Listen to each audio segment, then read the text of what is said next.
Miss Judith Osavio.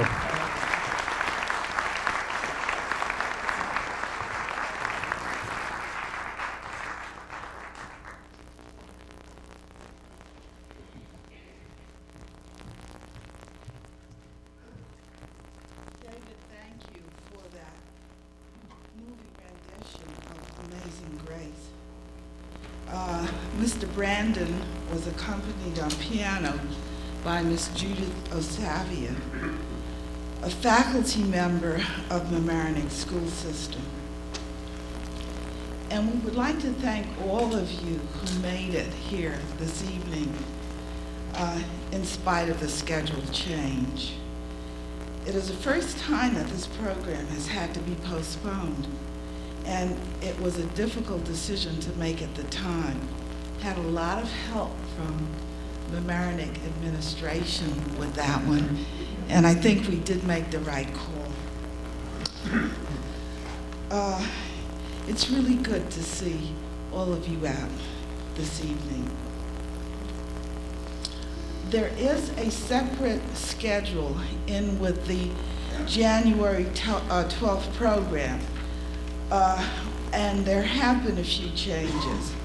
The Second Baptist Church United Voices Choir, the Rhinebeck Social Studies students, and Reverend James Healy of St. Vito's Church could not be with us this evening.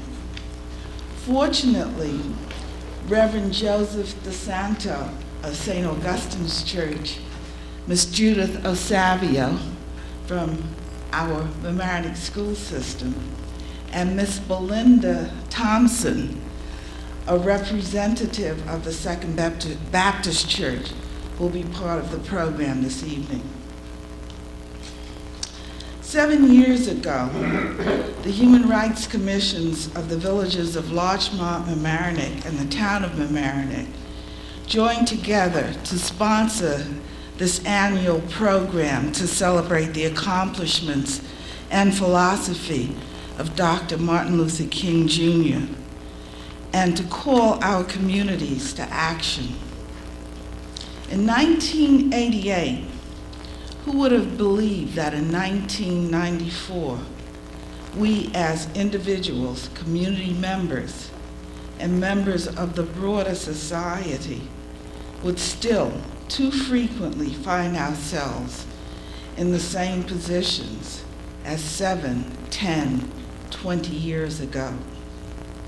And as a consequence, dare not celebrate, observe Dr. Martin Luther King's birthday less solemnly. While there are individuals and groups who continue to faithfully work in pursuit of the dream, two of whom we will applaud later on this evening, there unfortunately all around us, not excluding our own communities, a rise in blatant expressions of intolerance and discrimination, inclusive of all the isms. Epithets are freely being used by youngsters and adults.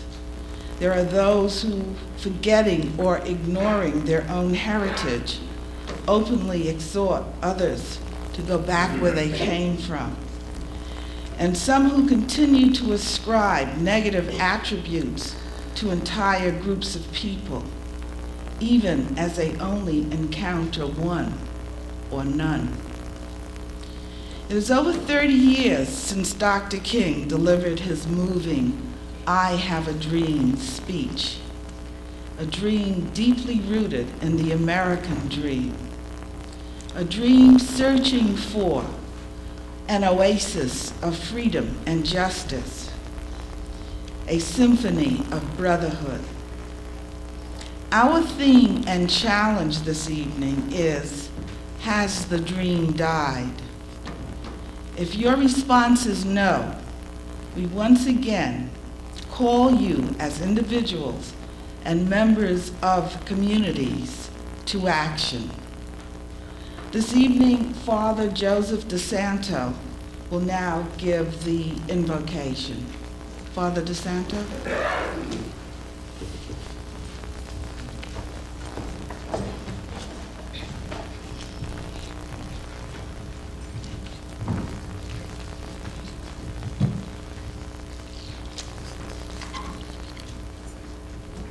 Lord our God, our Creator, our Father, our Mother, Allah, whatever name we honor you by.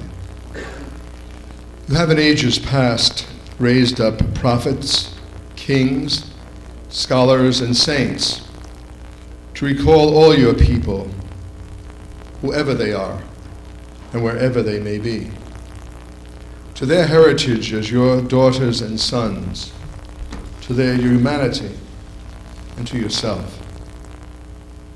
In our times you raised up prophets and saints, Gandhi, John the 23rd, Dr. Martin Luther King Jr., to continue your work in various lands and cultures. We honor and remember our brother Martin Luther King Jr., who made us uncomfortable, who challenged us, who taught us once again that equality and justice and nonviolence are based on the fact that we are all sisters and brothers in your family. He made us uncomfortable and challenged us that we cannot be satisfied. We can never be satisfied until your justice and love touches every person, regardless of color, sex, religion, or national origin, in this nation, in our churches, synagogues, and mosques, and in our world. Now is the time, he taught us. It is always the time for brothers and sisters to walk together in equality, justice, peace, and love. Tonight we come in gratitude to you for Dr. Martin Luther King, for his life, his death, his prophetic message. May we all indeed be one in justice and love with and for each other. We pray this in your holy name. Amen.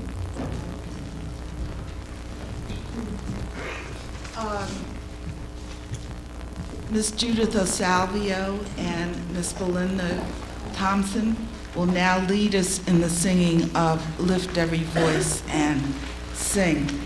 The words for that are in your program.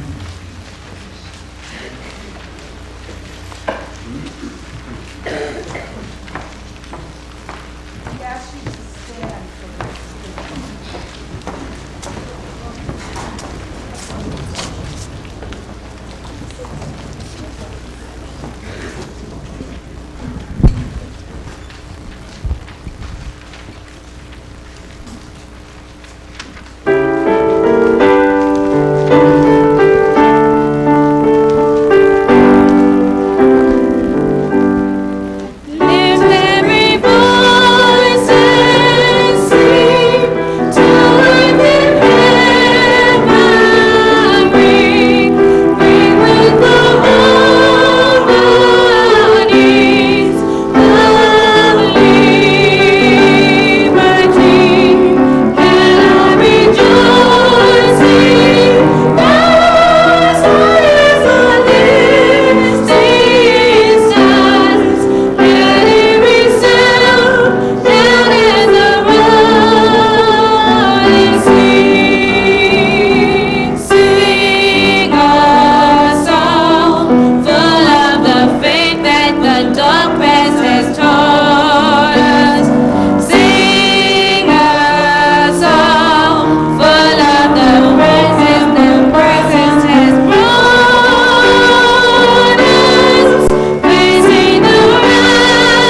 Glenna Gray, who was going to announce the proclamations. Glenna is the chairperson of the Larchmont Village Human Rights Commission, was unable to be with us tonight.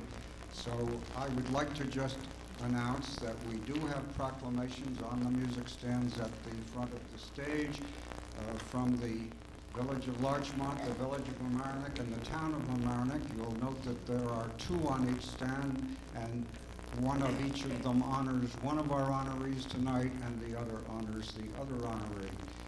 We would like to acknowledge that we have in the audience with us tonight Mayor Joe Lanza of the Village of Mamaroneck and Trustee Neumeister. I believe we have the Deputy Mayor of the Village of Larchmont. The Town Board of the Town of Mamaroneck has their regularly scheduled meeting tonight, and otherwise they would be with us. We do appreciate and welcome these proclamations, and since they are specifically recognizing the honorees, we will present them to the honorees later so they can have them along with the other recognitions we will bestow later in the program. Thank you.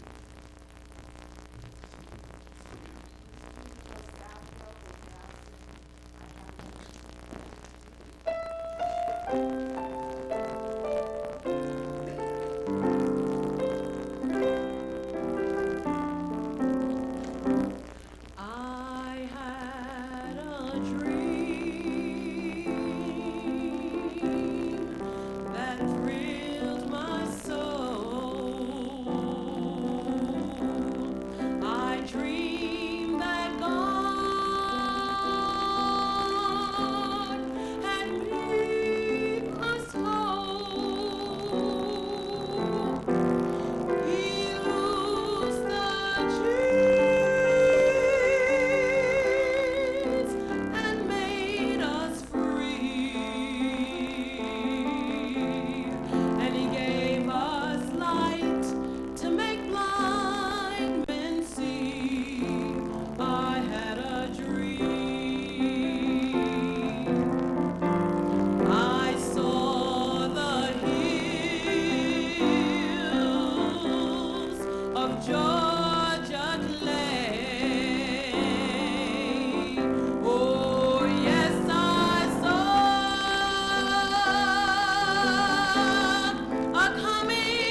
Welcome once again to a special presentation by members of the Black Culture Club and the Salsa Club of Amerenik High School. Tonight we feature 5 of our seniors from Amerenik High School. Each person will share with you their personal thoughts about the theme, Has the Dream Died? Tonight is a joyous as well as a sad occasion for me because I will lose these wonderful people. 3 of them have participated in the Martin Luther King program since 1990. They're all unique, intelligent, creative, and productive young people. Our students represent many things. They are all independent thinkers. They come from supportive families, whether it be a single parent or both parents. One has started his own corporation and has been accepted to New York University. All of them will attend college in the fall. They're African American, Hispanic American, Jamaican American, and mixed racial background. They are our best and they are our brightest. In books, speeches, and personal conversation, Martin Luther King Jr. called the Black youth to the mountaintop of love, struggle, and excellence. And the best tribute Black youth can pay to him is to heed the challenge he addressed to them on the subject of individual and group participation. From the book, What Manner of Man, Dr. King said this on education. The function of education is to teach one to think intensively and to think critically. But education which stops with efficiency may prove to be the greatest menace to society. The most dangerous criminal may be the man gifted with reason but with no morals. We must remember that intelligence is not enough. Intelligence plus character, this is the goal of true education. Has the dream died for you, Tisa Winchester? No, the dream has not died. The dream is alive in me because I have faith in my Lord and Savior that I will be somebody. I will go to college and I will achieve great things. I will not be a failure. I have too many goals set in my mind. I also believe that God will place me where I am needed and will be most active. I will not let my community down, and I will never, ever forget my people.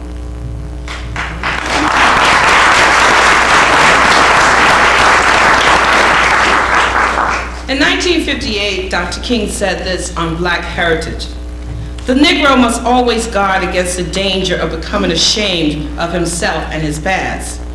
There is much in the heritage of the Negro that each of us can be proud of. The oppression that we have faced, partly because of the color of our skin, must not cause us to feel that everything non-white is objectionable.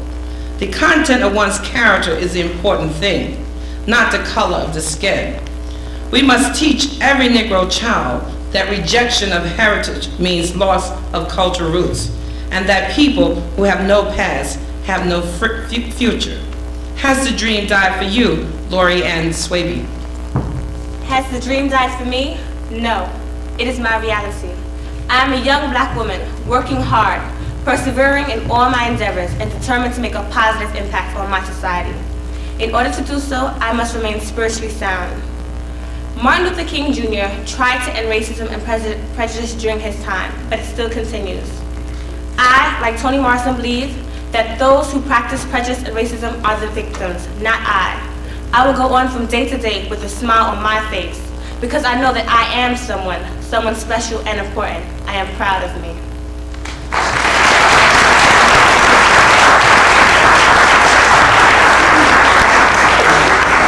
In 1957, Dr. King said on Black students in white schools, the whiteness and blackness of the skin should in no way determine the relationship between Black and white students. Properly speaking, a Negro should never have a white friend. He should have a friend who happens to be white. A white person should never have a colored friend. He should have a friend who happens to be colored. So you should seek to freely associate with white and Negro students, realizing that relationship is determined by the common humanity of all rather than by race. Scott Brown, has the dream died for you? No. Despite social injustices and biases, I achieved everything I sincerely desired. The people I live, work, and laugh with, share my interests and aspirations, not necessarily my ethnic background. The dream remains alive as long as we believe in God and our own ability to achieve.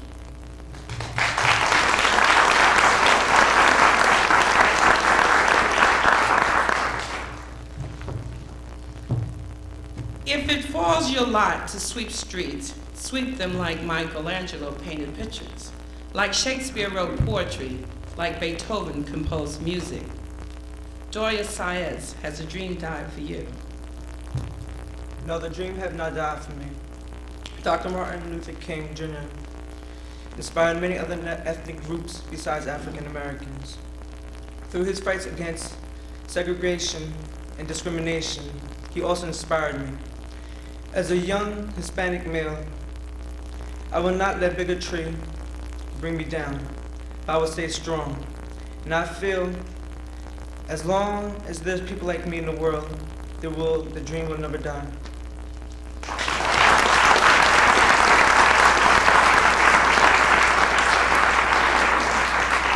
In 1958, Dr. King said these words on self-confidence. I would suggest 4 things to you as a guide to confident living. First, know thyself. This means that you should analyze yourself and discover your potentialities as well as your limitations. Secondly, accept yourself. Never try to be anybody else. Realize that you have something unique to offer society, however humble it is. Third, trust thyself. In spite of the limitations you may have, never develop an inferiority complex. Always develop an internal sense of security that no external situation can remove. Fourth, deny thyself. You probably lose confidence in yourself because you're thinking too much about yourself. 9 times out of 10, people are not thinking about you at all. Ebony Michelle Young, has the dream died for you? No, the dream is not dead for me, because I have faith and belief in myself that I am somebody and will continue to be somebody. I will succeed. I will accelerate. I will not be downcasted, and I will not be a statistic. I am tired of others trying to put my people down. We are strong black people, and I am a strong black woman.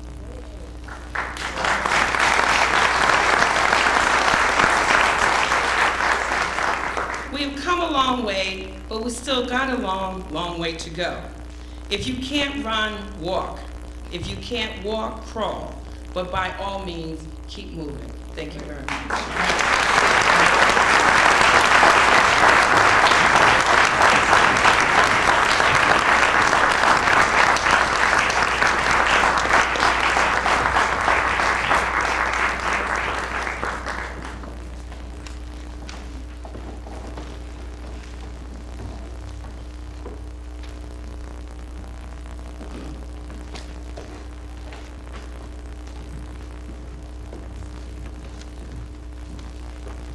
Good evening.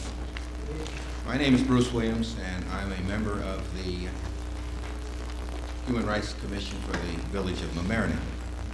It's my pleasure to introduce our speakers this evening. First, I'd like to introduce Rabbi Belfort Brickner, who is the Senior Rabbi Emeritus at the Stevens Wise Free Synagogue in New York City. He is a member of the New York City Commission on Human Rights, a board member of the New York Civil Liberties Union, and of the New York Religious Coalition for Abortion Rights.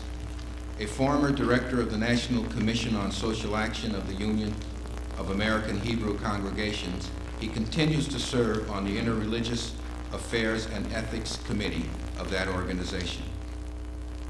From 1961 to 1964, Rabbi Brickner was actively involved in the civil rights movement and traveled throughout the South.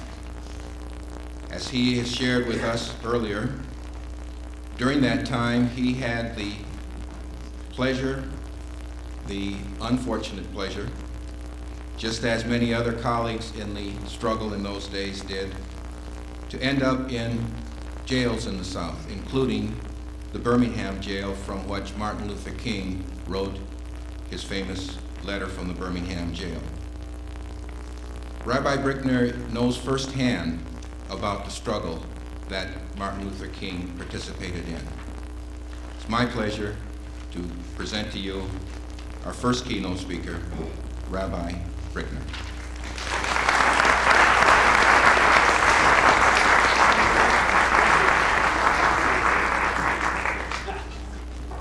Thank you. After listening to those 5 young people give their brief but very, very poignant messages, I am feeling that you need me to come up here and speak like you need a third lung. It would be more than enough if we all continued to sing and went home. But here I am, date deferred, but not a dream denied, maybe a bit delayed. And I thank you for giving me this opportunity to be here. I was prepared to come in January. I was born in Ohio, and I'm used to this kind of snow. It's you sissies that live in the East that don't know what it is to handle a little bit of white stuff on the ground. Cora, thank you. It's a pleasure to be back with my neighbor. We were neighbors for many years here in Larchmont. It's a pleasure to see my colleagues in the clergy, and particularly my rabbinical friend and colleague, Rabbi Leonard Kohler, and his wife Priscilla.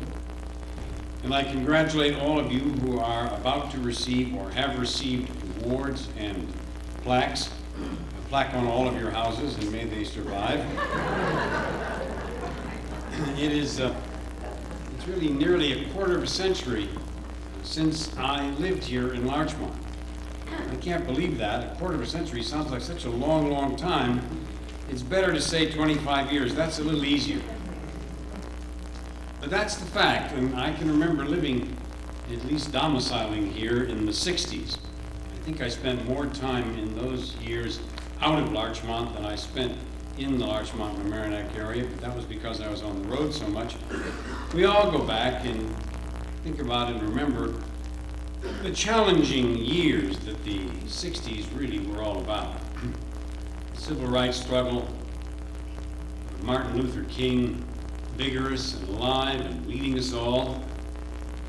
And then after that, the Vietnam War, and some of us got involved in the anti-war movement, and it was Martin again who combined those two ideologies against the will and the wishes of many of his friends and colleagues in the struggle, but Martin went ahead anyway. I remember the day he made that, the night he made that very first famous speech, linking the civil rights struggle with the anti-war movement. It was at the Riverside Church in New York City, and I was privileged to be a part of that evening.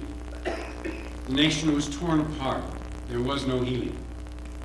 There was a dream. Perhaps then it was not clearly articulated, but it was in formation.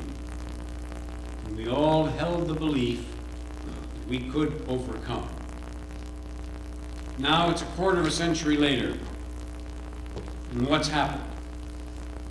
Has it all just really turned to ashes? Did the dream die? What a terrifying question. What a terrifying question. There are lots who think so, and you know it, and so do I. But I don't think that you all think that the dream has died, or you wouldn't have asked the question of yourselves this evening and posed it to me to deal with. It hasn't died for me either. For I know that when dreams die, only the harshness of the day-to-day remains. And that's never enough. People like you and this commission and this group, people like you all over the country, can't afford to let dreams die. And I can't afford it either. For I believe that you are the humanizing resource in a world that has become increasingly insecure, insensitive, callous, and indifferent. But if we are that humanizing resource, we are not Pollyannas, and we are not damn fools. We know that things change. But we also know that change does not necessarily equal death. I think back now to some of the things that I felt a quarter of a century ago, that I talked to and about in those days. I know that a quarter of a century ago, I was critical of my own institutions, the religious world in which I came and in which I lived. I was critical of the non-involvement of the church and the synagogue in the life of the community. I cannot make that charge today.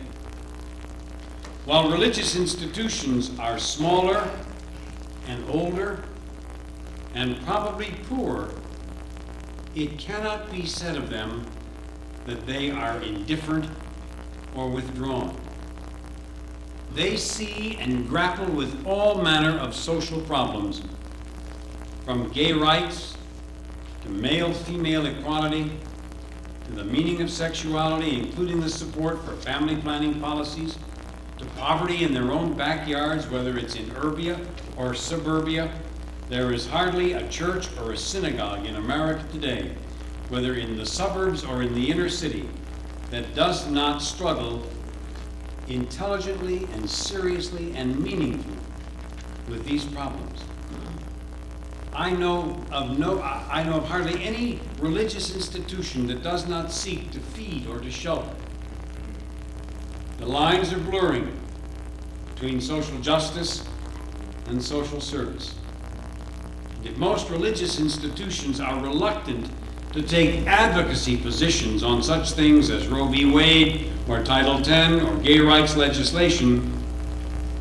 Most are inclined to reach out and to serve those affected by these programs. In our inner cities, which I guess I know better than I know suburbia now, black churches have massive social programs that include housing and daycare and primary health care and reaching out to those who suffer from the plague of the 20th century, AIDS.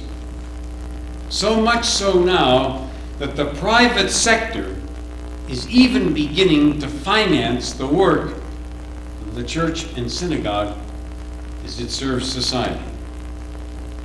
And so it is not unusual to discover that foundations like Ford and Lilly are making million-dollar grants to inner-city churches in Brooklyn, for example, where this kind of work proliferates. Other parts of the city, the same. I am part of a coalition that is in the process of funding a comprehensive community rehabilitation project in the South Bronx. And today, the South Bronx is either 28% in rehabilitation or rehab. You ought to go to Charlotte Street in 1994. Infamous Charlotte Street, where every modern president stood and promised the world and delivered not even a dream.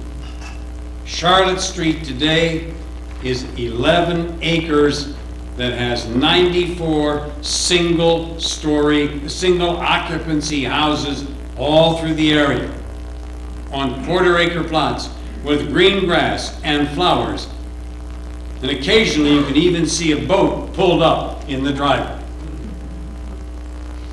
Fort Apache is no longer Fort Apache of television notoriety. Fort Apache today is a park surrounded by 5-story rehabilitated buildings in which community is deeply involved in making the life of that community viable again. The work of religious institutions plays a role in that. And the work of the private sector plays a role in that. And the work of the public sector. Yes, because there is state and city money involved in some of this rehabilitation program. In the larger equation, we may not be massively significant, but we are engaged. 25 years ago, our cities were in crisis. Inner decay, black-white separatism, the breakup of the old coalitions, especially the Civil Rights Coalition, after Martin was shot. 25 years later, despite the fact that 50% of the American black community has now moved into the economic middle class, despite the fact that the official walls of segregation have been dismantled, for those who remain trapped in our inner cities, black, Hispanic, people of color, the decay has turned to despair. The poverty is deeper, and it has bred hopelessness, all the attendant antisocial behavior that comes with hopelessness. Drugs, crime, incredible violence. Life is worthless for those who do not believe that they will live past the age of 25. And that is an intolerable condition which none of us can afford to let continue. That is a reality, and we have to restore the dream of these young people again. It is intolerable that violence has become the preferred method of problem solving for too many of those who live within us. In a nation of 250 million people, there are today over 200 million guns in private hands. In some states, there are more gun shops than gas stations. Ours has become a climate of lawlessness so bad that now Jesse Jackson has entered into his newest and I think most important campaign, Stop the Violence. Stop the Violence is Jesse's call, and America has to heed that call. Let it be said in all honesty that I don't believe a white person could have made this call to America and had it listened to. Even though violence is by no means the private domain of black urban youth. Believe me, and I know it. By the same token, I don't think any local clergy person could have made this call. It took someone like Jesse, answerable really to no constituency, surrounded by a national aura of some very important variety. He could afford to be the bell ringer, and he is ringing this bell. His call and his program is reasoned and reasonable, and it deserves the attention of every one of us. Just his mentoring program, it's one of 10 points. We will challenge 100 churches to mentor 10 troubled youth in each of 100 cities. We will challenge these churches to provide care, concern, counseling, spiritual guidance, tutoring, computer and other training for these youth. That is 100,000 young men and women who will have their self-esteem raised, their options broadened, and their spiritual needs met. Media focus is another one of his 10 points. Media, television, records, radio, and the movies are contributing to the climate of violence, racism, sexism, and greed. We shall target media outlets and engage in research, education, direct action on the basis of what we have found. This call is now beginning to find acceptance locally. In New York City, a colleague and friend of mine, Reverend Herbert Daughtry, has started a similar Stop the Violence campaign. He's invited a number of us to join with him in this effort. It's an effort worthwhile participating in, and I'm glad to be a part of it. Now, all of this is the effect.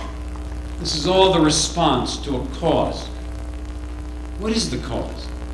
Why the upsurge in negativism in our country today? Feelings of unworthiness, the sense of despair regarding the future, paranoia, frustration at seeing a national society cynically promise and then ignore the needs of its most needy. We've gone through the regimes of 2 past presidents who, instead of fighting poverty, fought and destroyed poverty programs. And we'd be dishonest if we didn't say that. The war on poverty brought needy Americans food stamps, medical care, higher Social Security benefits, college tuition, legal services, prenatal care, early childhood education. To denounce programs like Medicare, Head Start, to destroy the WIC programs brought suffering to tens of millions who did not need to stumble or to fall when that help was there. Spending on direct aid for cities fell by more than 60% during the past 12 years. The federal share of city budgets fell an astonishing amount, from 18% in 1980 to 6.4% in 1990. Just as AIDS and crack sent social spending through the roof. That's what happened. And now we are paying the price. Our cities bore and bear the brunt of this misguided pseudo-ideology based, in my judgment, more on greed and ignorance than on the great American dream. The rabbis tell us that the sword comes into the world because of justice delayed or justice denied. And justice has been delayed and justice has been denied to too many of our young citizens. And now the sword is in the world, except the sword is a semi-automatic weapon. Violence and hatred are two sides of the same coin, and hatred polarizes even more than violence. We cannot look at the contemporary situation without looking at hatred. It comes from all quarters, white and black, rappers, hate radio, white as well as black, ludicrous, obscene, anti-Semitic, anti-Catholic, racist statements of some who speak in the name of their God, most recently in the name of Allah. If that be spirituality, then let me be a pagan. Thank heavens for the voices of Roger Wilkins and Ben Chavis, the head of the NAACP, and Jesse, and Representative Mafume, the Maryland Democrat, and Representative Charles Rangel, who have denounced and disassociated themselves and distanced themselves from the talk of one Muslim. Charlie Rangel it was who denounced it for what it was. Clearly, we're dealing with a person who is very dangerous, bitter, and in my opinion, very sick. The effect of this kind of talk can be corrosive and divisive and separatist. And thank God for the student body at Emory University. Emory's Black Student Alliance, just the other day, rescinded their invitation to Mr. Mohammed Farrakhan, who was coming down there to address the student body. I have no interest in silencing anybody. But if people like this appear on public platforms, the responsible community, academic or otherwise, wherever they appear, has an obligation to combat hate-filled and ignorant notions.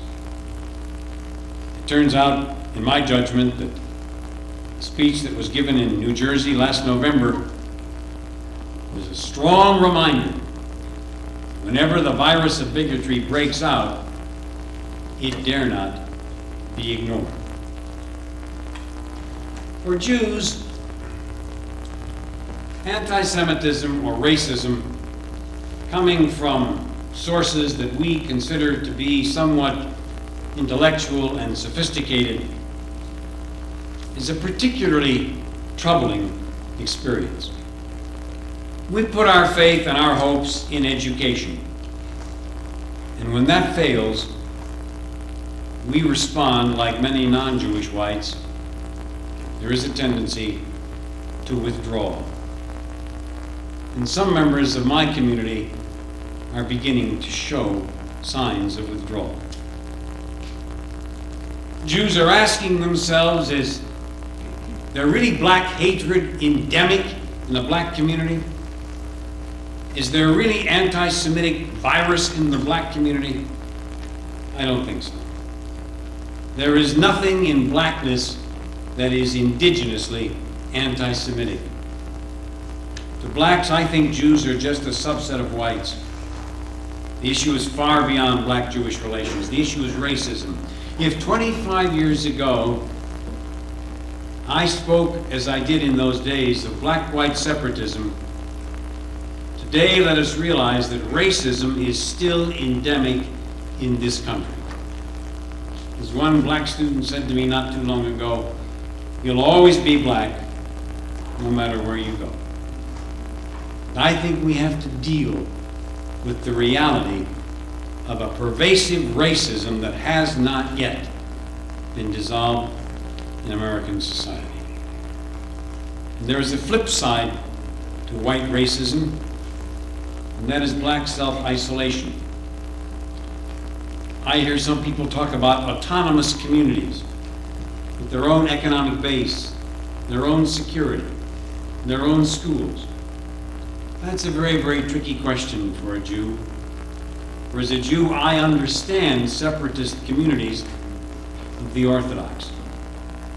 And I believe that blacks need to take greater economic self-control. But need it lead to further polarization? Not in my judgment. There are problems that come with separatism. When black teachers in our public school system here in New York are unsure of whether or not to correct black talk, and how shall we respond to those black young people who accuse their peers, who study, who go to libraries, who seek higher academic standing, of acting white? Now, I know there is a black culture into which whites do not enter. That's true of all ethnics. That's not unique just to blacks. Jews have that. All ethnic groups have it as well. But how divisive should this culture and these cultures be? If separatism breeds isolation, then separatism has lost its value. While much else has changed in our society that now demands our fresh attention, the erosion of the wall of church-state separation, the dumbing down of America, the values lost under the weight of newfound freedoms, which include, of course, the freedom to be uncultured, illiterate, and indifferent. One newly explosive issue has taken center stage in the last 2 decades, which I think we need to look at. It is, of course, the rise of fundamentalism, both secular and religious, but mostly religious. When in the name of God, a demented Christo-fascist can shoot to death a doctor for performing abortions, or a bunch of crazy Mideast believers can try to blow up the World Trade Center, then God is in danger of being demonized. It is clear proof of what happens when religion turns right. It thinks and acts wrong. And by right, I mean authoritarian, and by wrong, I mean compulsory. I'm beginning to be frightened by people who call themselves religious. And why not? Listen to one. His name is Robert Simons. He's the founder of an organization in California called the Citizens for Excellence in Education, and he claims to have 300,000 contributors on his mailing lists. This is what he said in one of his recent bulletins. The separation of church and state is a socialist myth perpetrated by the ACLU. The more Christians stand back and abdicate the commands and responsibilities given us by Christ, the more the current liberals will succeed politically. The less influence we have, the more our Christian worldview will be throttled. And so what does he advocate? You can guess. The purging from our schools' bookshelves of books he doesn't like, Huck Finn and The Diary of Anne Frank, just for starts. Huck Finn I don't mind, but The Diary of Anne Frank, that's my book. And of course, he would like to amend the United States Constitution to allow sectarian prayer and, of course, his Bible reading in the public schools. We must redeem America's children from the clutches of atheism, immorality, and psychological brainwashing. Godless socialism and the plethora of left-wing agenda items must be stopped. A direct quote. Shades Pat Robertson, who, while his other colleagues may have revealed too much of themselves to too many of the opposite sex, and thus lost their standing in the community, he still remains a vigorous force, together with the Christian Coalition, the Eagle Forum, the Concerned Women for America, the American Coalition for Traditional Values.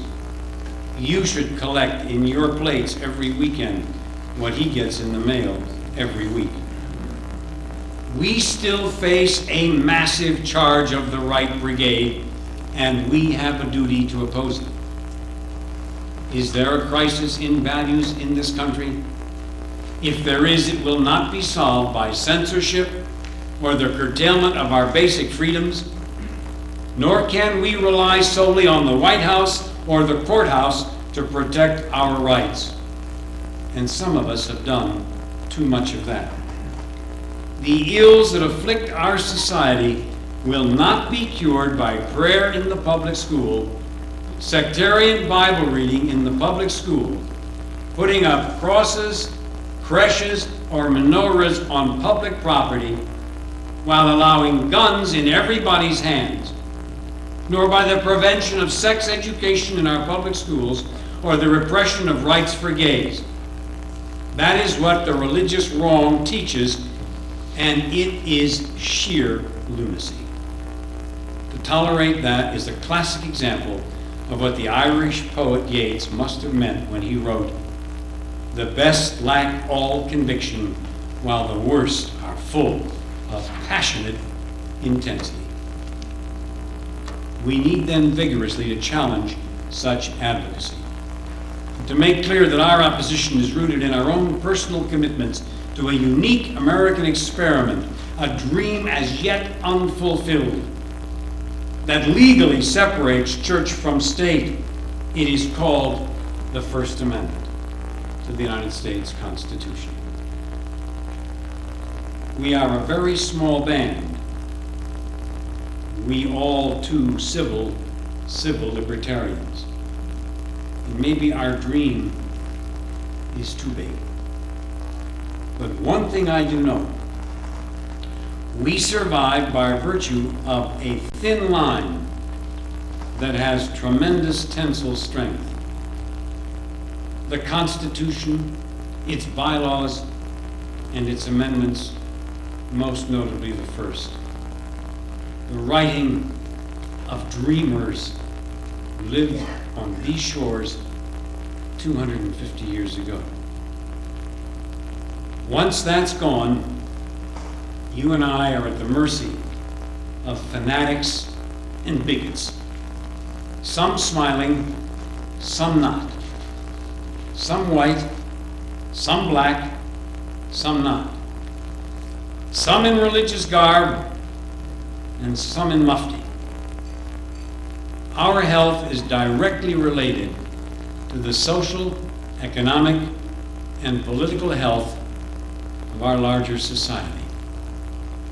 And so we need to stay mobilized, as this group here is mobilized, to protect that health, even as a new and young administration struggles to fashion a program to ensure the physical health of our nation's citizenry.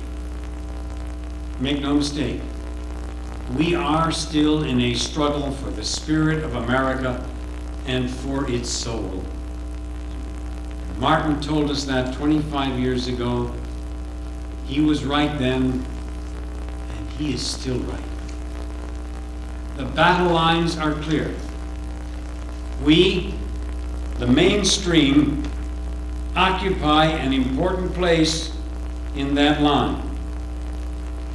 Absent us, and a breach is created in a line through which the forces of greed, authoritarianism, intolerance, and compulsion will stream. I, for one, do not intend to let that happen without a tremendous fight.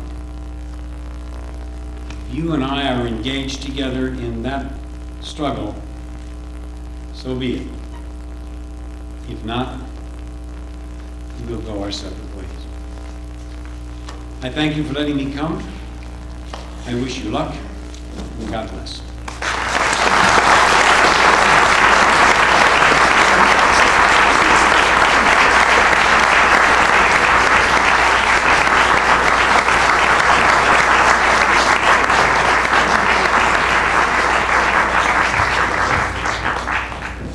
Thank you, Rabbi Brickner. Our next speaker is Regent Adelaide Sanford, who has spent her entire career as a classroom teacher, guidance counselor, assistant principal, and principal in New York City schools. She has also taught at Fordham University and the City University of New York. She is a native of New York City and a graduate of Girls High School in Brooklyn. She earned her bachelor's degree from Brooklyn College and a Master of Arts degree in secondary education from Wellesley College. She also earned her professional diploma in educational administration from Fordham University. Regent Sanford began her education career as an elementary school teacher in New York City. She later served as assistant principal at PS 21, the Christmas Attic School in Bedford-Stuyvesant. She then, for 19 years, was principal of that same school until her retirement in 1985, culminating 35 years of service to New York City.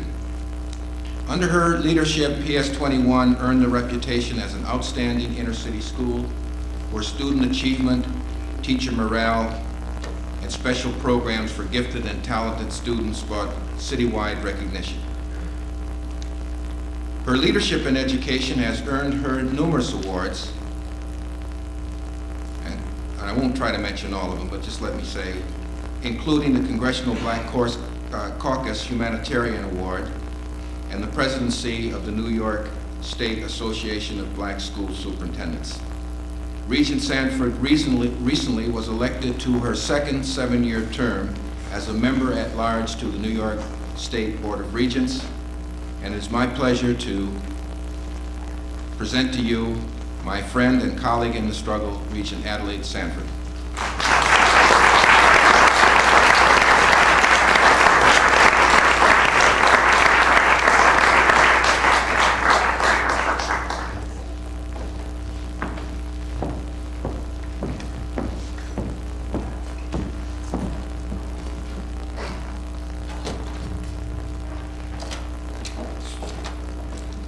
Good evening, and thank you for this opportunity to appear before you at this time of the commemoration and celebration of a greatly misunderstood man. I feel humbled ever to be asked to discuss or respond to or be reflective around the words of the prophetic genius, Dr. Martin Luther King, Jr. The topic, "Has the Dream Died?" is one that's extremely difficult for me to face. For in my heart of hearts, I don't want to give up the life of the dream. But when I listened and looked at the children that stood on the stage this afternoon, this evening, in the beauty of their bodies, in the intelligence that was naturally demonstrated by the flow of their words. I was struck with the fact that in spite of all of the opportunities that are available in this rich, fine land, these youngsters were struggling to keep within their hearts a dream that the reality around them often did not support. If I were to this evening talk about the dream of Dr. Martin Luther King Jr., I would have to indicate that his use of the word dream and the symbolism of the dream is not the same that's a part of the literature with which we are familiar. Very often we think of I dream of Jeannie with the light brown hair, or dream when you're feeling blue, or I dream of a white Christmas. And we may tend to think that when Dr. King spoke of his dream, he was using a similar construction. He was not. It is necessary to look at the prophetic dream of biblical characters like Jeremiah, Daniel, Ezekiel, Joseph, who translated dreams, who interpreted dreams, who were prophetic. Dr. King's speech, which has been institutionalized now as the totality of the expression of his life, was full of rich cadence language, alliterative, onomatopoetic, lyrical, alliterative. He was a hypnotic speaker. However, on the occasions when he spoke, it was not entertainment. It was not commemorative. His speeches were a charge to people to move and to act. I had many opportunities to sit in audiences and hear the magnificent charge that came from his words and his lips. And he charged people toward living above the reality of their lives. He charged them to live in terms of ideals that had still not been fulfilled.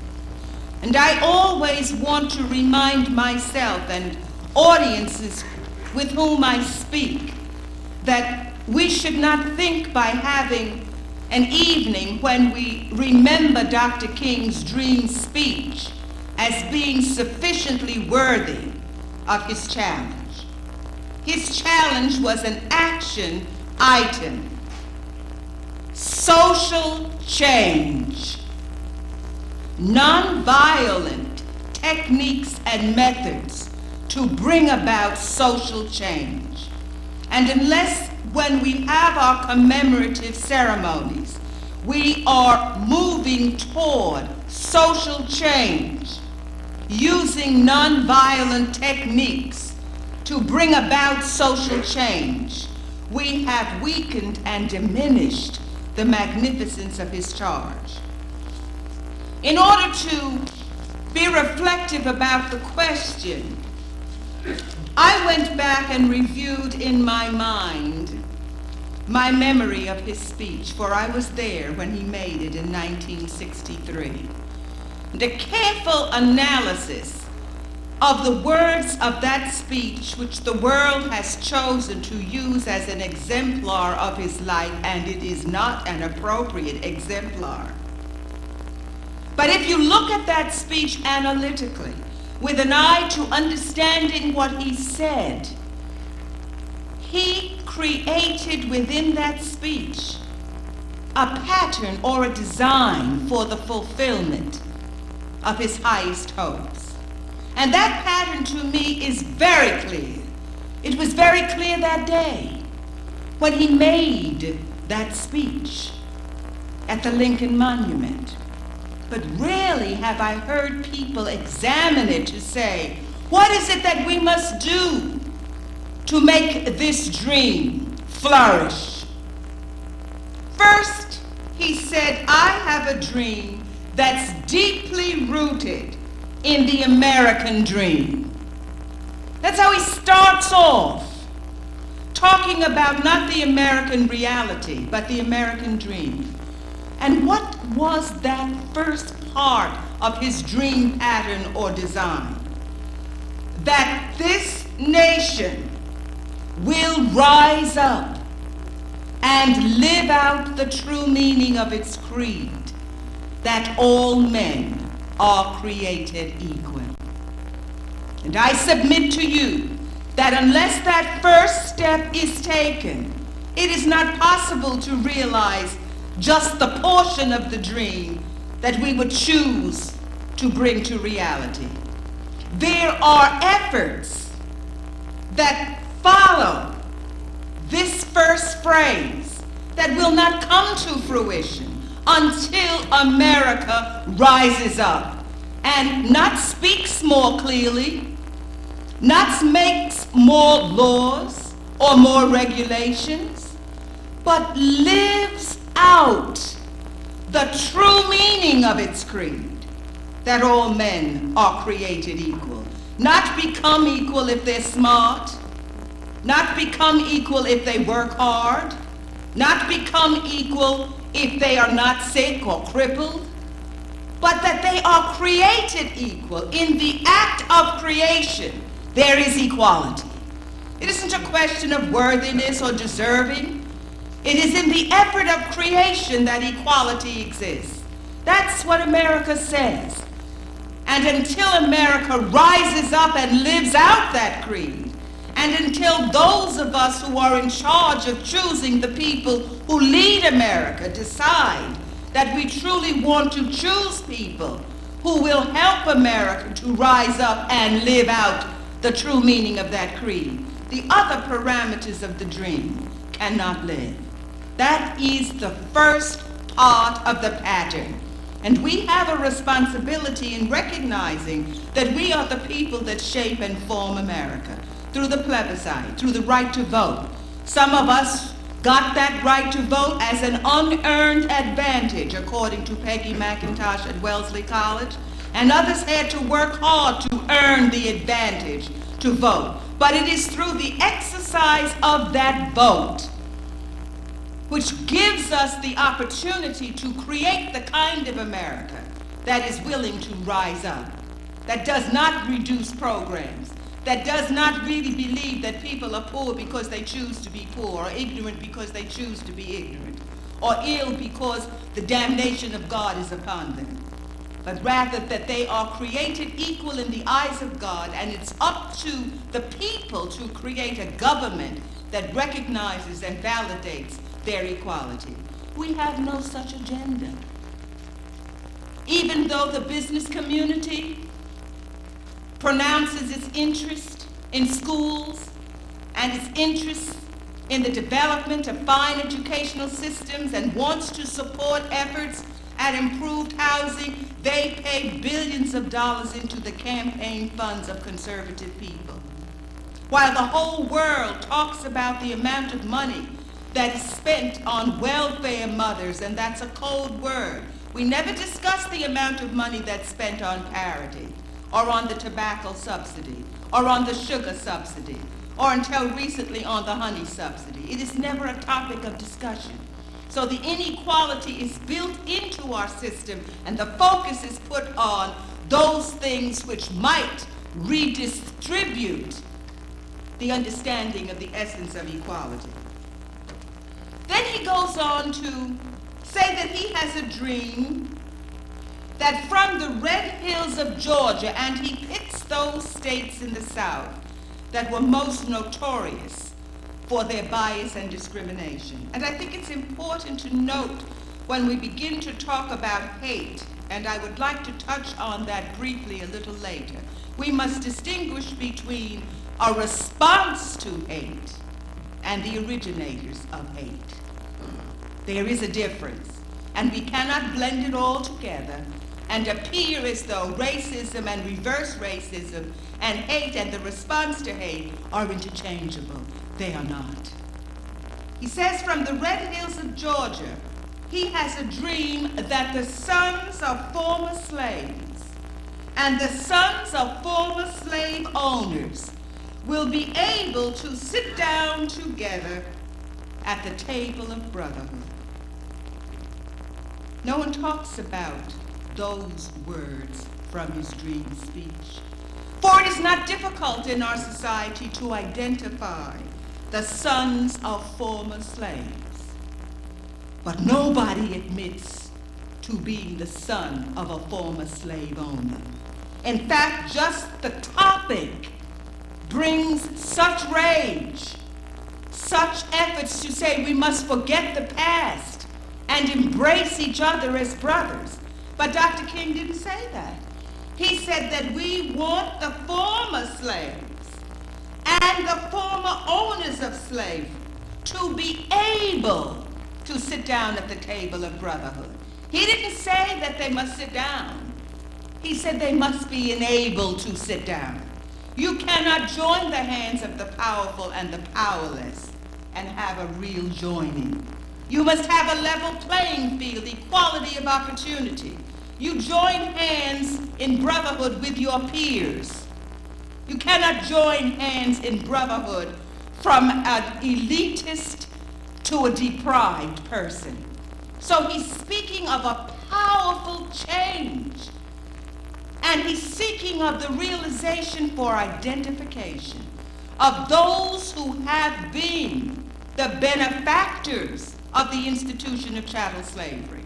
All people who were not chattel slaves benefited from the institution of chattel slavery, whether they were in Europe, a part of the continent that totally colonized the continent of Africa, or whether they were a part of the population who benefited from their unearned advantages. And there are those people, families, who have still gained the profit from the slave trade. It was an economic success. And the confrontation, the encounter, the reflective dialogue with those people who were in that group is greatly resisted. However, there are those who have been courageous and have done that. There is a family from Mississippi where all of the people who lived on that plantation, both the slave owners and the slaves and their children, have come together and met in a most healing and constructive dialogue, willing to accept the fact that there had been atrocities not initiated by the oppressed. I recommend it. I recommend that those who benefited from the institution of chattel slavery and all of the unearned advantages, such as Lloyd's of London, such as Barclay Bank, those institutions were built with the money that was given to the former owners of slaves in the Caribbean. When the slaves were free, it was the owner of the slave who was compensated, and not the slave. And those owners reaped great financial profit. They kept excellent records, and the financial records are there. In order for us to get down to the rest of the dream, we must go through that prism. He is saying there must be a conversation that will enable those who were deprived to talk with those who deprived them. That they will be able to have that conversation.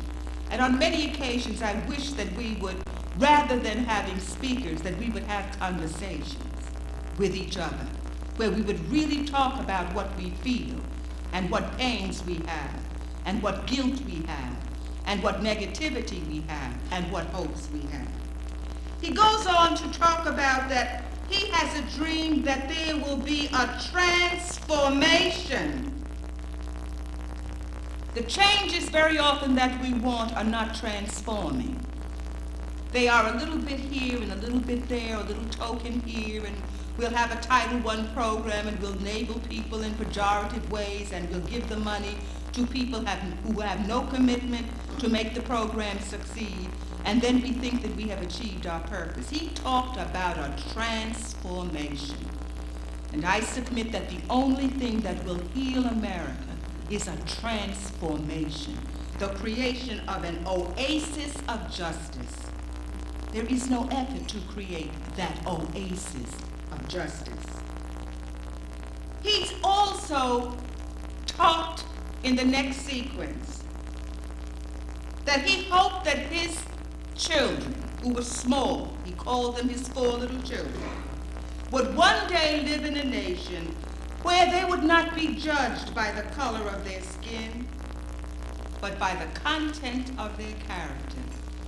And that to me is a very painful part of his speech, because he was saying that he understood that in 1963, his children would not be judged by what their quality of integrity and purpose and compassion and justice and mercy, but by the color of their skin.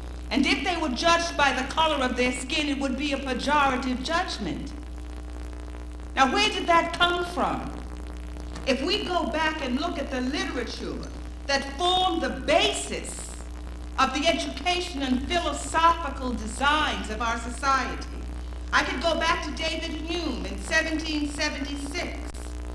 And he said, I am apt to suspect the Negroes and in general all other species of men other than white to be inferior. There was never a civilized nation of any other complexion than white, nor even an individual person eminent in action or speculation. Hegel, 1831, this is a land, Africa, where men are children, a land living beyond the daylight of all self-conscious history.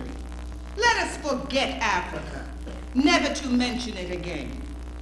Agizis, this continent that is compact, called Africa, exhibits a population which has been in constant intercourse with the white race, but has never enjoyed the benefit of the example of any civilization. And I could go on, Morton, Burton, Toynbee, George Wills, indicating that we must understand that the only greatness, culture, civilization, art, music, comes out of the experience of the white person. And in 1910, Vandermas, who was a senator from Mississippi, he said that this black person, his achievements are so limited, no monuments, no architecture. This humble, stupid man who looked upon the ocean for 1,000,000 years and never dreamt of a sail. This is the foundation of the history. When I went to high school, I studied the history books written by Toynbee. He said there had never been any contribution to civilization made by people of African ancestry. Now, no one has asked these people to apologize, and no one has asked any scholar to separate themselves from the words of these people who didn't simply make a speech, but had the power to implement their words. And they created the foundation out of which we have segued from savage, primitive, uncivilized, to disadvantaged, culturally deprived, and at risk. And just about 3 years ago in New York City, the mayor, in a public statement, indicated that the majority of crime in New York City was perpetrated by male adolescents of African ancestry. No one asked him to take that back or apologize for it, but I can assure you that the ethnicity of those involved in savings and loans, junk bonds, institutionalized racketeering will never be identified. Martin Luther King knew that. He understood that if his children were judged by the color of their skin, it would be negative, and it pained him. So he says, I don't want them to be judged by the color of their skin. I want them to be judged by their character. And I submit to you that my dream would be that all people would be judged by their character. And that the burden of every child should be the heritage of their people. So that if we're going to judge people of African ancestry based on the pathology, let us also judge European people, Asian people, Australian people by the weight of their pathology. But whatever the measure is, let it be the same for all. That's justice. It is one thing to speak of racism. Racism isn't simply an intellectual thought of white supremacy. It is the power to develop institutions that perpetuate that concept. So you make zoning for housing, for schools. You make health programs that are omissive. Now, a person can make any kind of statement that is vicious and mean and cruel, but if they have no power to put into action the implementation of that program, surely you would not expect me to give it the same serious weight.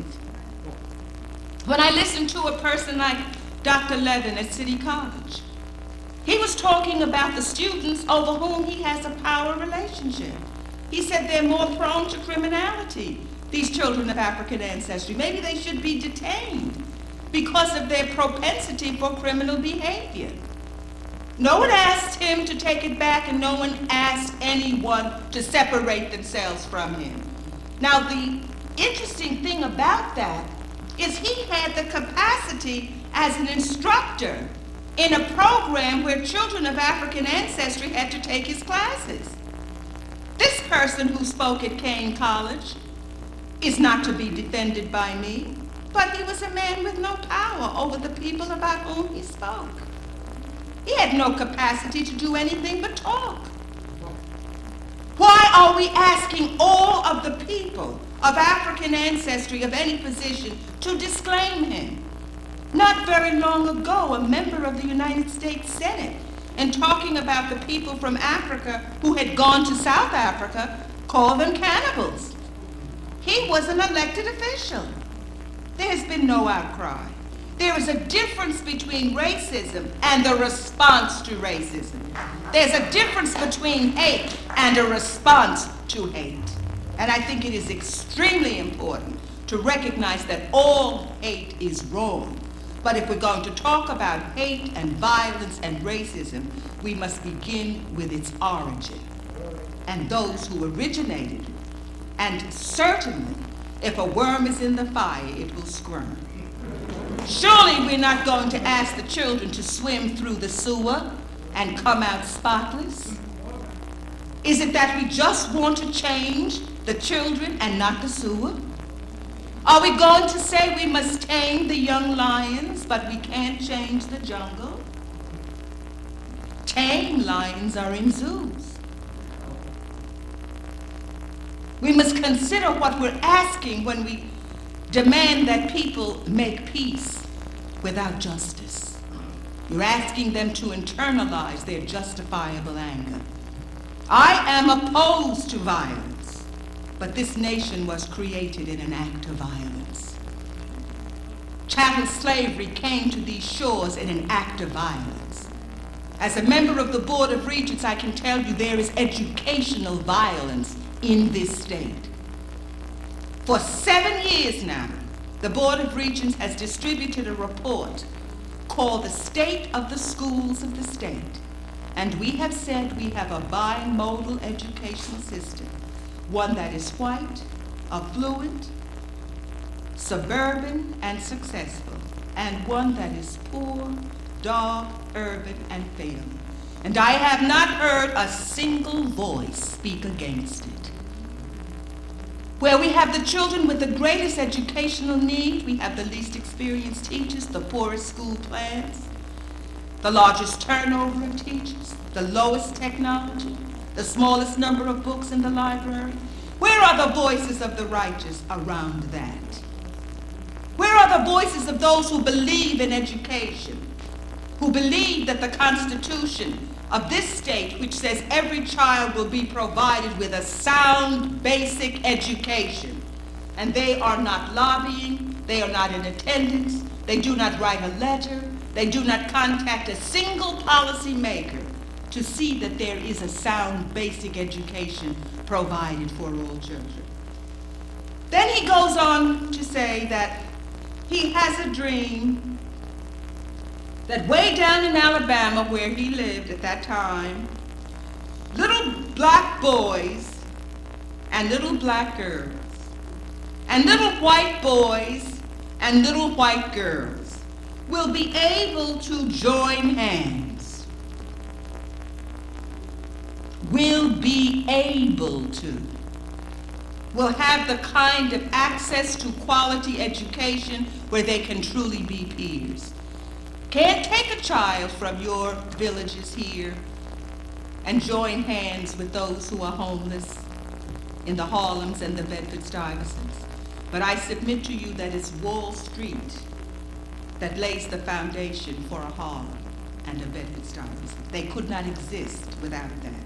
And if I were audacious enough to identify any pathology, whether it is school suspensions, whether it's special education, whether it's the exit from school without a diploma, whether it's disease, whether it's poverty, whether it's homelessness, the highest index would be people of African ancestry and dark Hispanics. It's a racial problem, but you cannot develop a racial solution to that problem. It is not allowed.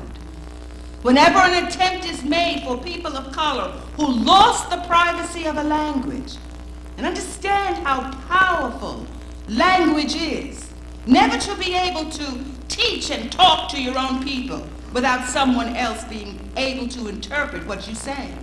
And whenever they come together to talk about their problems, their concerns, their anxieties, there's always somebody there listening.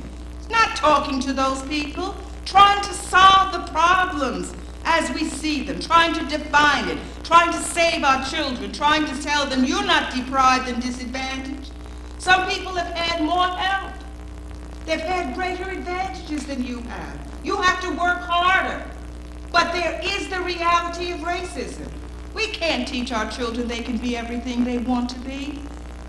That's allowing them to have an open, hard disappointment. We have to tell them you have to work harder, try harder, and there are still inhibitors to your progress. But with courage and perseverance and resistance, you can achieve a part of your dream. Life does not fulfill all of its dreams. And the reality is that many of our children are discouraged. The prisons are full of people who believed in justice, who thought that there was truth. Children who are disillusioned because teachers don't like them. We have to prepare our children to understand that they will meet many people who won't like them. Many of you don't have to do that. There's never a day when I don't have to be reminded that my husband or son may be stopped and arrested for behavior that is not stopped and arrested for other people. So we need to be able to understand that we are the enablers. We have the responsibility to make it possible for these children to join hands as sisters and brothers. They will not be able to do it unless the enablers provide that opportunity. I think it's extremely important that we come to grips with the fact that this is a racially polarized society, and that it is possible to be a racist and not know it. A racist is not a mean, vicious person. Sometimes a racist is simply a person who sees him or herself as the center of the universe. So that means whatever policies are made, whatever speeches are made, whatever pronouncements are made, they have to say, what will this do to me? Is it anti-me? Now that's a very myopic view, because in many instances, you're not the center of the issue. The center of the issue is survival for those people who are being oppressed. And if we could understand that, I find that repetitively in work in policy making, that when we talk about the low-performing schools, the children who don't have textbooks, the question always is, will I have to give up privilege? So that you hear the Republican Senate struggling against the Democratic Assembly. You hear colleges and universities saying, well, if you really want us to work in those urban schools, you'll have to give us some incentive. You have to give us some money to do that. We talk about violence and guns. Who's making the guns and the bullets? Who's developing the designer drugs? Who's bringing them into this country? Who's profiting from them? Now, we're not going to talk about the ethnicity of that group of people because they are protected. But it is possible to define those who are the wretched recipients of that pathology and whose despair and hopelessness has driven them to self-destructive behavior. I don't know if the dream is alive in America, but as the children spoke, the dream is in their hearts.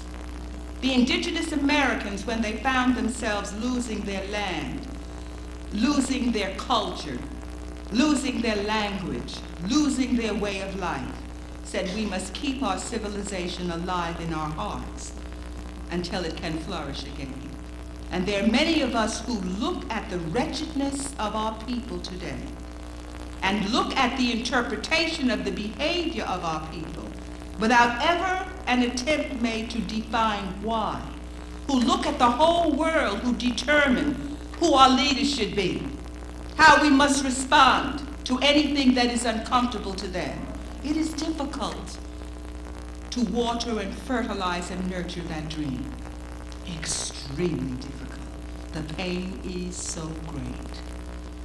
But Dr. Martin Luther King also said at that time that he believed that every valley shall be exalted, and every mountain and hill made low, the crooked straight, and the rough places plain, and all flesh shall see it together, for the mouth of the Lord hath spoken it. Now surely the mountains may not be comfortable with that analogy, but it's biblical.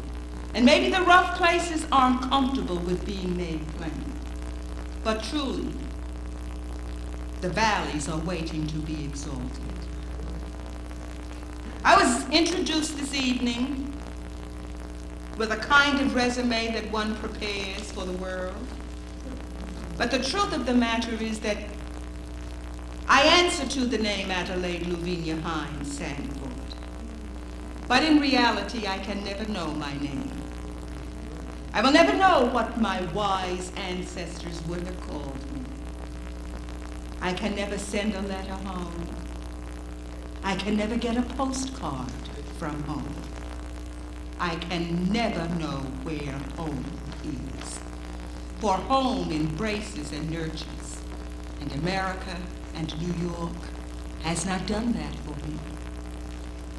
And my grandmother, who was a chattel slave in this country by the laws of this country, and I knew her in my lifetime, said that when the ship left the west coast of Africa, she had cousins and aunts and uncles and other relatives on that ship. They didn't come to Mississippi with her. Some may have gone to Curacao, Trinidad, or Barbados, or Brazil. I can never find them. I can never be united with family. She could not pray her prayers to her God in her language. And if you ask me this evening to stand here at our multicultural sensitive time, where we're trying to leap from the denial of the value of diversity to celebrating diversity without a conversation, if you charged me to stand here this evening robed in the specific garments of my ancestors, holding in my hand some symbol of their God worship, and if you would charge me to greet you in the language, the richness of the language of my people, I would have to stand here naked, mute, and empty-handed, for all those things were lost by government programs. This nation, which still has not decided to rise up and live out the full meaning of its creed. Is the dream dead? Have you helped to kill the dream.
that. All she did was like,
In addition to the beautiful music we've just heard, we've heard two powerful challenges from our keynote speakers tonight, to which we hope to be able to respond in more ways than our annual observance of Martin Luther King Jr.'s birthday. And one way in which we do so is through the award over the past 5 years. This is the 5th year of our Martin Luther King Awards, created in memory of Peter Fusek, who was chairman of the Town of Mamaroneck Human Rights Commission, and who was one of the first people in the community who really reached out to bring people together, whether they were affluent or deprived, whether they were sick or well, whether they were of color or white, and whose dying wish was that the three communities, the town and the two villages, join together for at least an annual program of this sort. And we do want to recognize that his widow, Adrienne Fusek, is in the audience. Adrienne, we're glad to have you with us as always.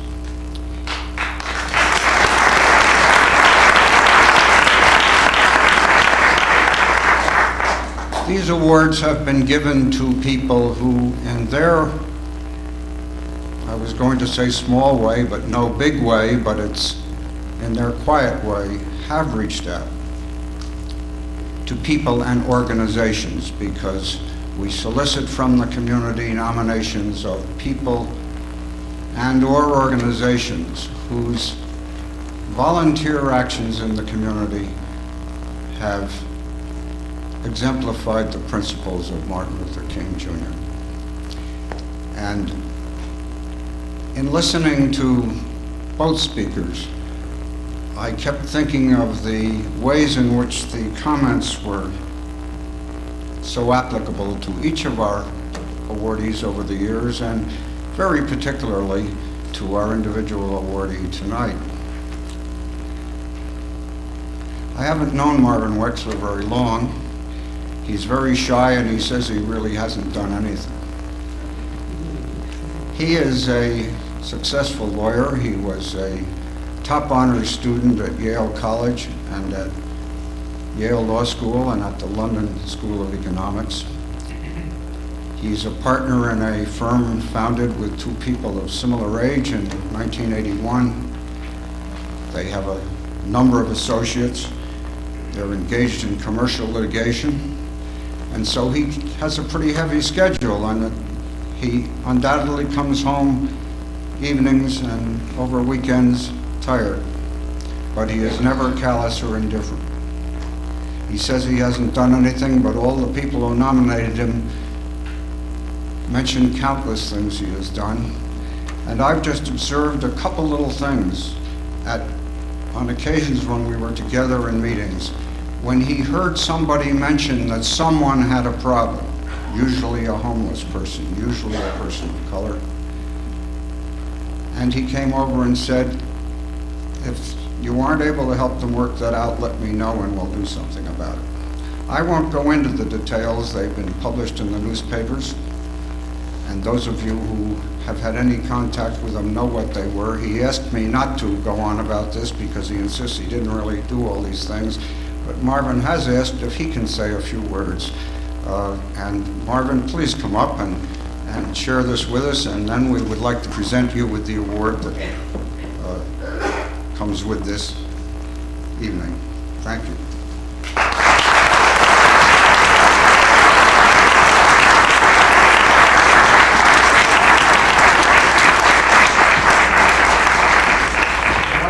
Why don't we give you the award, and then you can thank us for the award and go on with your remarks. As we have for several years now, and indeed this selection was Adrian Fusek's selection, these brass bookends have on them the design of the doors of the Library of Congress, and they are engraved with Marvin's name and the date on one, and on the other, he lives the dream. And they're particularly appropriate because the engraving on the back referring to what the symbolism is on the doors of the Library of Congress refers to humanitas, humanity. Each of our recipients over the years has had these bookends with their name. And Marvin, there's something special about them this year. It will provide an anecdote for you to tell.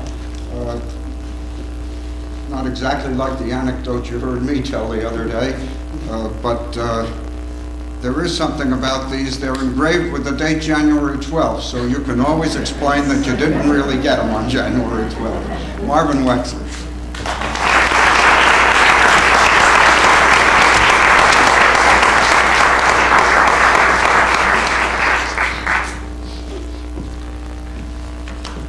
Thank you. My strong inclination is simply to say thank you and then sit down quietly and unassumingly, as Lee has put it. But I've been urged by a prior recipient of this award to say something more this evening. So I'm going to step somewhat out of character for the next 3 minutes or so. I'd like to talk local. I'd like to talk to you about our community. First of all, there are many people in our community who are trying to be part of the solution to the problems that Cornel West discussed with us when he was here a year ago, and that the prior speakers have also talked about. This very meaningful award is a tribute to the significance of the work that all of those people are doing. And in that spirit, I am thrilled to receive it. I'd also like to say something to those of us who have not yet become involved, whether you're here tonight or maybe you'll see this on Larchmont TV or read it in the newspaper. I'd like to say that this effort is not too hard for us. It's not too hard for us. All we have to do to make real progress with these profound problems is to spend time getting to know people in our community who we did not know before, and have the courage to talk honestly together about things that don't get talked about often enough, or really very frequently at all, to have the courage to have the conversation that Adelaide Sanford spoke about just a few minutes before. If we can do that, a lot will flow from it. Because as we get to know one another, as we come to take more of an interest in one another, as we come to be more concerned with one another, we're going to build community, we're going to figure out together how to help one another, and we're going to do that whether or not the government is on our side, and we're going to make this a better place. Just about a year ago, Maya Angelou said much the same thing in her inaugural poem. And I'd like to share with you a small part of that inaugural poem. She wrote, "History, despite its wrenching pain, cannot be unlived, but if faced with courage, need not be lived again. Lift up your hearts, said Maya Angelou. Each new hour holds new chances for a new beginning. Lift up your eyes upon this day breaking for you. Give birth again to the dream." And she went on, "Here, on the pulse of this new day, you may have the grace to look up and out and into your sister's eyes and into your brother's face, your country, and say simply, very simply, with hope, good morning." Now, one of the places that we can say good morning to one another in this community is at the meetings of the Diverse People Committee. It's very easy to join that committee. All you have to do is show up at one of our monthly meetings. And I'd like to mention that our committee is working with the school system to set up a mentoring program. I mention that because right now we're in the process of trying to find people who might want to be mentors. So I urge you, if you're interested in that or you want to engage in the kind of conversation that is so important, to come to the next meeting of the Diverse People Committee 1 week from today, Wednesday, February 9 at 8 p.m. at the Senior Center at the Mamaroneck Town Center, where we'll talk about the mentoring program and we'll talk about other things. We'll try to have the serious conversation, a serious and honest conversation that's so needed. Thanks very much.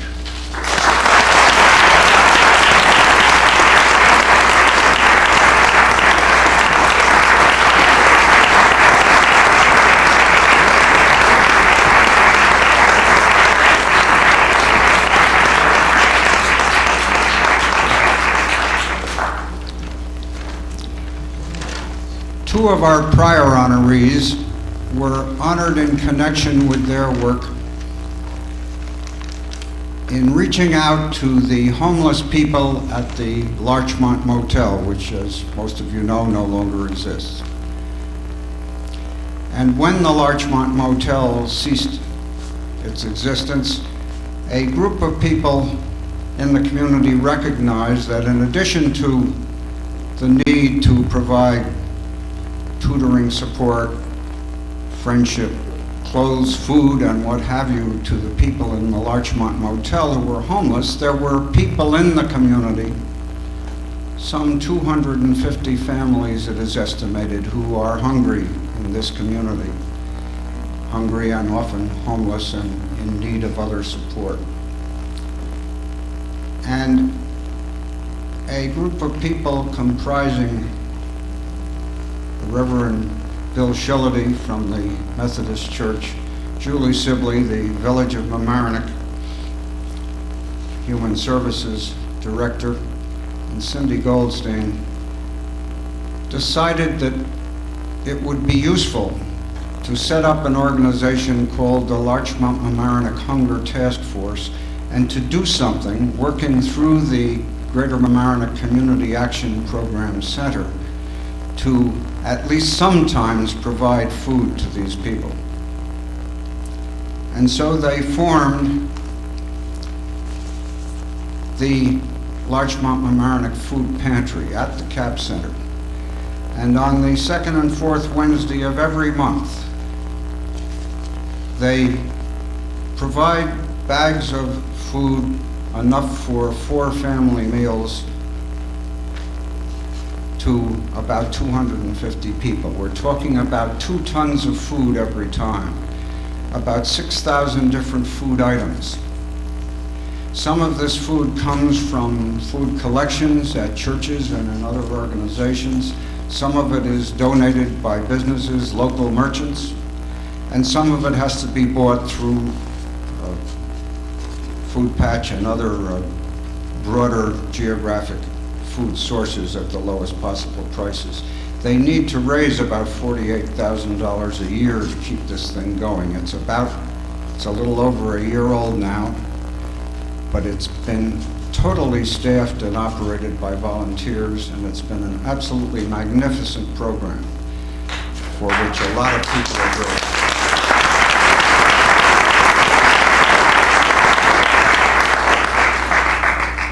So, in addition to the much-deserved honor to Marvin Wexler for what he's done, the organization we chose to honor this year is the Larchmont Mamaroneck Food Pantry, and Bill Shillity is in Anaheim, California. I hope the ground is not shaking out there. He's at a conference. But Mary Davis and Cindy Goldstein are here, and we'd appreciate it if they'd come up.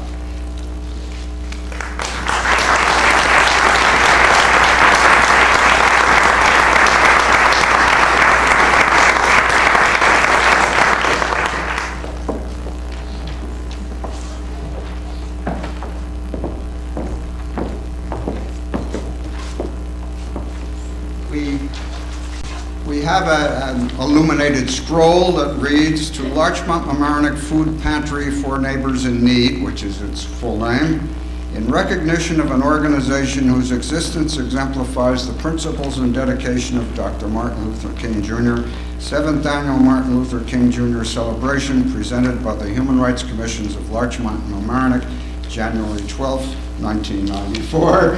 Again, you will have an anecdote to tell about that. And with this, we have for you a check to the Larchmont Mamaroneck Hunger Task Force in the amount of $200.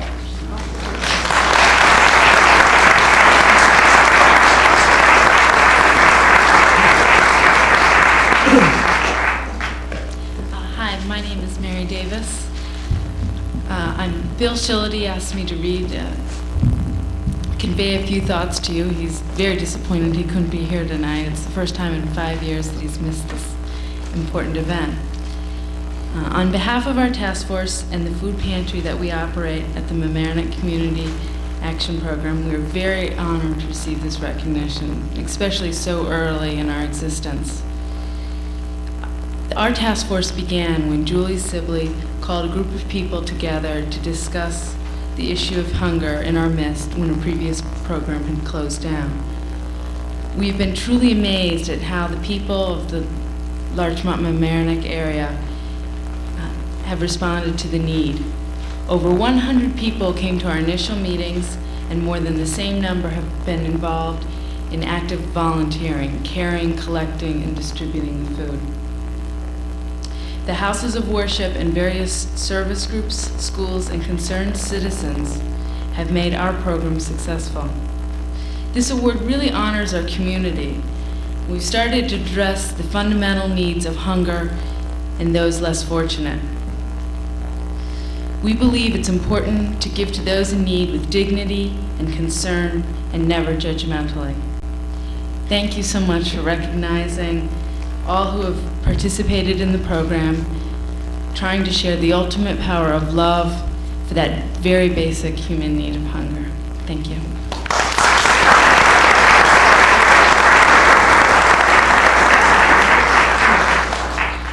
My name is Cindy Goldstein.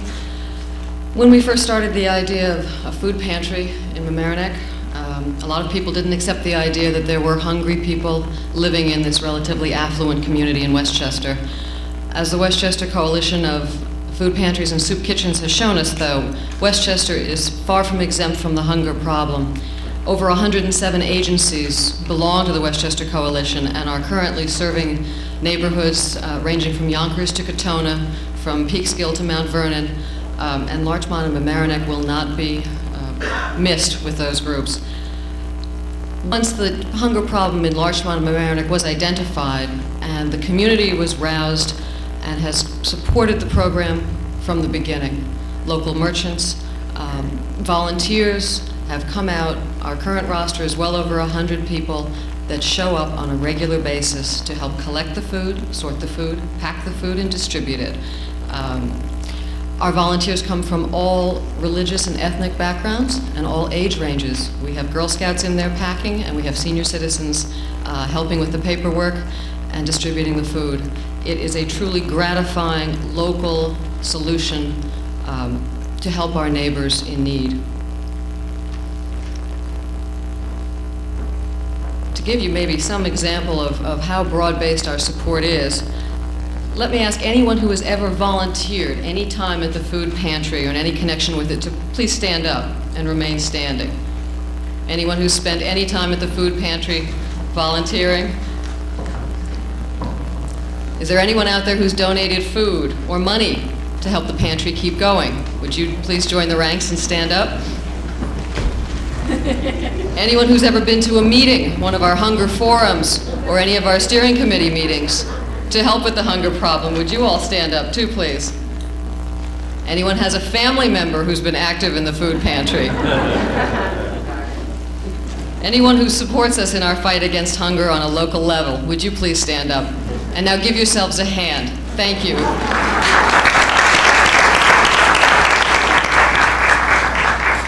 On behalf of the Hunger Task Force, thank you for your support. We look forward to your continued support.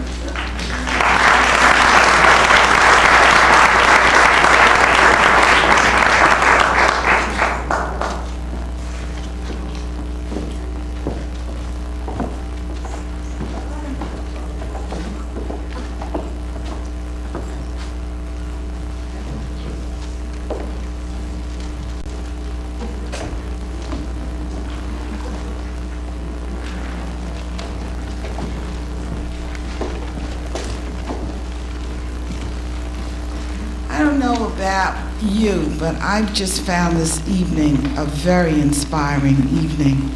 And although